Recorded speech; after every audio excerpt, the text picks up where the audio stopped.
On termine avec notre regard sur les cryptos, l'actualité des cryptos avec Flavio Resselli, consultant Blockchain Partners. Bonjour chez KPMG, je termine. Bonjour Flavio. Bonjour Delphine. Alors aujourd'hui, vous voulez nous parler d'un sujet un peu technique, mais vous m'avez promis que c'était crucial. Oui, c'est important. Ok, on va voir ça ensemble. C'est une mise à jour sur la blockchain Ethereum. Tout à fait. Je pense que pour en parler, il faut peut-être faire un pas en arrière, Oui. retracer rapidement l'histoire de Ethereum. Pourquoi est-ce que cette mise à jour est importante, mise à jour qui s'appelle Duncan ou Proto-Danksharding, mot terrifiant. Wow. On va essayer de faire simple. Donc, repartons vraiment des bases. Ethereum, lancé en 2015. Pourquoi ? Parce que jusque-là, il n'y avait essentiellement que Bitcoin, qui, comme on le sait, ne permet pas vraiment de développer des applications complexes. Alors, juste on reçoit du Bitcoin, on envoie du Bitcoin, très bien. Ethereum est lancée, elle, pour pouvoir véritablement créer des protocoles, des applications, un peu comme dans l'Internet qu'on connaît, mais en version décentralisée. Super, sauf que réseau décentralisé, pour mettre à jour tout le registre, ça prend du temps. La scalabilité, c'est-à-dire la quantité d'opérations que l'on peut réaliser par seconde, est limitée. Si on veut créer des applications, c'est assez embêtant. Donc, depuis quelques années, pour pallier ce problème, l'écosystème a développé ce qu'on appelle des solutions de scalabilité. Comment est-ce qu'elles marchent, ces solutions de scalabilité ? Imaginons nous, on est Ethereum dans cette salle. Okay. On veut traiter plein d'informations. Donc, on ne peut pas toutes les traiter à deux, là. Et donc, il y a quelqu'un dans l'autre salle qui en traite beaucoup. Et de temps en temps, ils viennent nous ramener une sorte de résumé de tout ce qui a été traité dans l'autre salle. Et nous, on inscrit dans notre registre seulement le résumé. Donc, on va beaucoup plus vite. Ouais. Donc, ces solutions de scalabilité dans les dernières années sont arrivées à maturité. Donc, effectivement, aujourd'hui, elles permettent de gérer un très grand nombre d'opérations en très peu de temps. Mais on n'a pas réglé l'autre problème de la scalabilité. Lequel ? Le coût. Ah oui.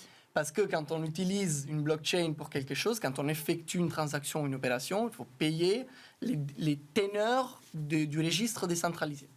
Et donc ça, on ne l'a pas réglé avec les solutions de scalabilité avec le jeu des deux chambres, parce que le fameux résumé qu'on nous apporte de l'autre chambre, lui, il coûte cher en fait, en termes de place que l'on réserve dans notre registre à nous pour cette preuve de bonne exécution de toute la marée de transactions, ça coûte cher. Ce qui fait que, certes, en soi, on ne parle pas de gros montants. Aujourd'hui, jusqu'à cette mise à jour, on pouvait quand même réaliser des opérations sur des solutions de scalabilité pour 1 euro, voire 50 centimes. Ce n'est pas beaucoup. Sauf que quand on pense à des applications à la fois financières, mais pas que, ça peut être des réseaux sociaux, ça peut être des jeux, ça peut être n'importe quoi, qui ont besoin d'effectuer un très grand nombre d'opérations par seconde, 50 centimes, c'est beaucoup. On ne va pas payer 50 centimes à chaque fois qu'on met un like sur un post ou à chaque fois qu'on effectue un mouvement dans un jeu. Ça freine la croissance. Exactement. Ouais. Donc, comment est-ce qu'on fait ? Cette mise à jour a trouvé une manière d'inscrire le résultat de ce fameux résumé des transactions traitées sur les solutions de scalabilité d'une manière qui va réduire drastiquement les coûts. Et depuis quelques jours, on voit qu'il est donc possible d'effectuer des opérations sur les solutions de scalabilité sur Ethereum pour 1 centime, voire 1 centième de centime et encore moins. Ah oui, donc c'est une énorme réduction. C'est une énorme réduction en fait, c'est même pas le même ordre de grandeur. C'est vraiment là aujourd'hui, on se rend même plus compte, on peut effectuer des opérations, on a l'impression de ne même pas payer. Oui, c'est un changement d'échelle, oui. Et donc tout ça c'est intéressant parce que, on parle de technique, c'est un peu compliqué, mais en fait si on regarde le résultat c'est qu'on ne peut plus dire que les blockchains, c'est compliqué parce que la scalabilité, c'est pas satisfaisant. Ça va pas assez vite, Exactement. C'est lourd. Tout ça en fait, désormais... On ne peut pas traiter d'opérations rapidement. C'est fini. Ça, c'est fini ? Quelque part, c'est fini. Alors évidemment, les progrès doivent continuer à se faire. On peut toujours faire mieux.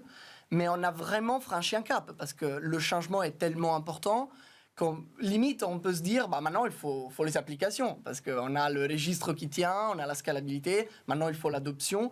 Mais en tout cas, ça va être possible, effectivement, d'imaginer une adoption massive, à grande échelle, avec cette mise à jour et donc sur base d'Ethereum, tout en restant dans un environnement décentralisé avec des coûts infimes et des vitesses d'opération vraiment impressionnantes. Et il y a déjà eu des manifestations d'intérêt sur des projets on le sait en fait. Devant cette mise à jour, ils se sont dit ok, c'est bon, on va pouvoir accélérer sur nos projets blockchain. Alors je pense qu'il faut un petit peu de temps pour que le marché prenne conscience du changement qui a eu lieu, c'est pour ça qu'il faut en parler.